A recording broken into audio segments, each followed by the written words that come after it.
美俄咧2月18號咧就喺呢個沙特咧嘅利雅得咧就談判啦，就冇邀請呢個歐盟同埋呢個烏克蘭嘅。咁既然如此咧，歐盟同埋烏克蘭咧就唔會接受美俄呢啲協議啊，係非常大有可能嘅。咁甚至咧係理所當然添啊！你都唔預我啊，你係講好晒咁啊，要我接受咁。其實即係我哋兩個即係美國同俄羅斯真係可以揸晒 fit 噶嘛？你烏克蘭根本係打敗仗，而家仲惡過打贏仗嗰個係嘛？咁啊果然咧，歐佢哋係自己分道揚鑣喎，各行其事喎。咁例如喺早嘅一啲添喎，早喺2月17號咧，歐盟就喺一個法國巴黎舉行一個會議咧，由法國總統馬克龍咁樣召開嘅喎。咁個會議咧持續咗3個鐘頭，最後咧馮德萊恩又有呢個女人出現啦。佢會後咧就點樣講啊？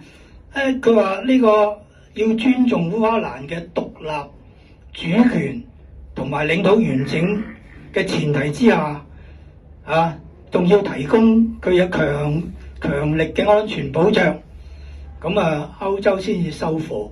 喂，大佬，你而家同呢一個打到輸到趴街咁滯嘅嚟講，呢啲叫做咩權利啊、領土完整，咁即係話你以前啊，唔好講咩啦，講鴉片戰爭咁，英國佬係咁打贏咗清朝，我要你割香港啦，租借九龍係租借九龍啦，啊！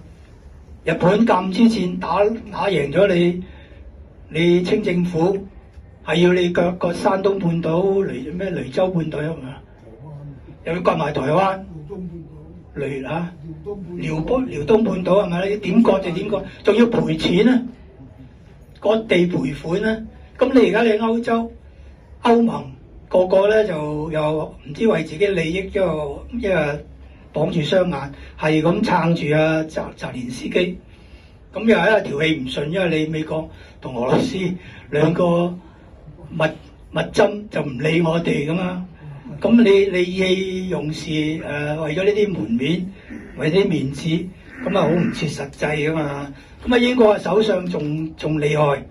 嗰個斯坦默咧，佢話英國咧做好晒準備㗎啦，隨時派地面部隊去烏克蘭添啊！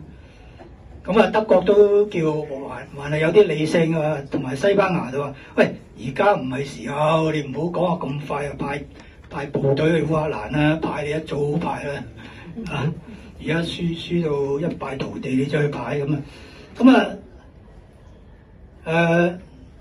咁啊，德國同埋西班牙就唔係好同意，但係調翻轉到瑞典啊，瑞典個就冇出席呢一個2月17號嘅會議嘅，但係佢都宣布咧，喺必要時咧，佢都要派部隊去烏克蘭啊，所以我要睇下烏克蘭俄烏戰爭背後呢啲即係七國咁亂啊，咁啊美歐喺烏克蘭問題上咧就已經有分歧啦，可以講。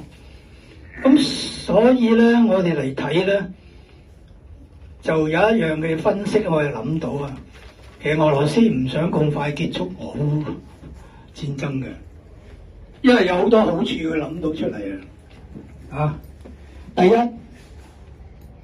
特朗普咧就係缺乏耐心啦，同埋佢冇咩呢個斡旋嘅耐力啊。咁啊，所以咧。雙方咧就容易咧係同呢一個，譬如雙方係講歐盟同埋特朗普係容易咧就失去咗信任。咁所以咧，俄羅斯如果繼續呢一個咁嘅戰爭咧，就更加會加倍咧令到歐盟同埋美國咧係大家有矛盾。呢個係最合呢個我哋呢邊嘅心意，包括中國啊。呢啲歐盟同埋呢個美國都有矛盾。咁第二咧，就喺安全嗰方面咧，就引發咗話英國咧要派部隊去入烏克蘭啦，瑞典又要派啦，證明咧佢歐盟裡面咧都有分裂。德國同埋西班牙就唔好啊。咁所以如果你俄羅斯繼續咁打落去咧，就造成你歐盟內部都有分裂，繼續有分裂。咁但係咧就俄羅斯同美國呢個特朗普又唔係話大家冇矛盾嘅，冇話兩個掹晒貓尾嘅，因為特朗普曾經又係把口即係噏得噏，佢話要將扎波羅熱嗰個核子嘅電站咧，即係喺烏克蘭裏面㗎嘛，呢個好有名嘅電站、核子電站。佢話要美國要特朗普話要成為中立區，唔緊要成為中立區，話由美國接管喎，又係。咁所以咧就觸犯咗俄羅斯個紅線，因為呢個核子嘅電站係俄羅斯已經係軍隊打咗落嚟㗎啦。咁你要將佢變咗做中立區，又要美國接管，所以俄羅斯同特朗普又有些少拗撬嘅，即係兩個又唔係合得好天衣無縫嚇。咁綜合而論咧，除咗特朗普造成嘅一啲障礙之外咧，俄烏嘅談判咧，現時咧可以睇到咧係各有各嘅鬼胎，可以講係響膠着嘅狀態嚇。咁啊，如果俄羅斯繼續咁打落去咧，佢嘅有好處就剝咗特朗普棚牙，同埋剝咗佢個面皮，係嘛？因為特朗普未選之前，佢喺競選嘅，我如果當選咧，我一日之內就結束俄烏戰爭啊！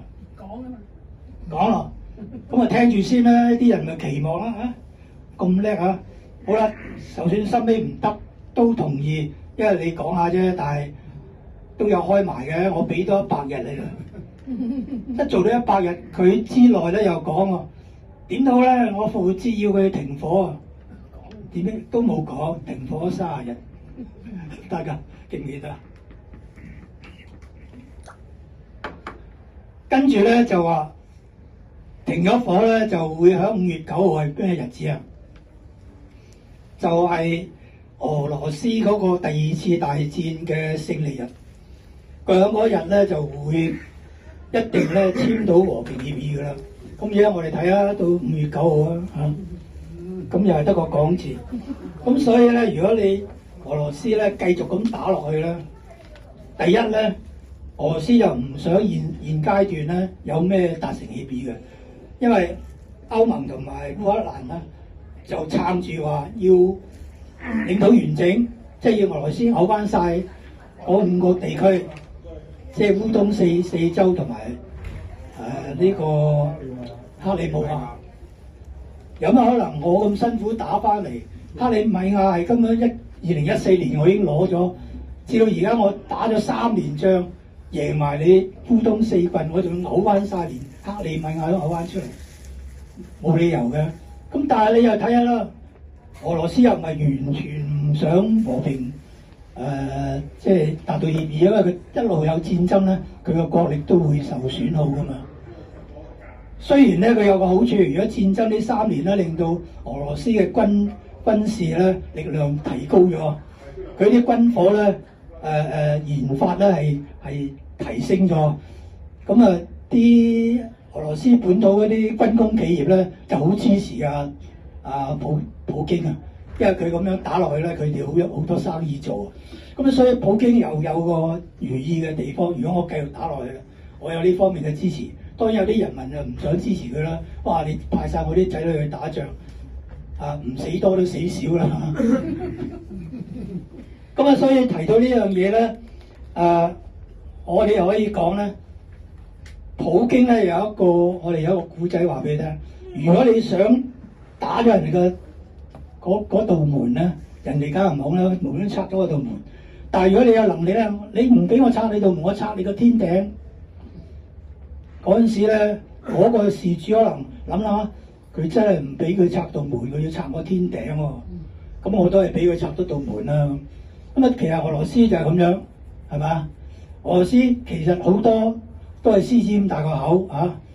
咁美國仲大啦，又要佢5000萬億嘅美元嘅賠款，又攞佢啲礦產協議嚟到去頂替。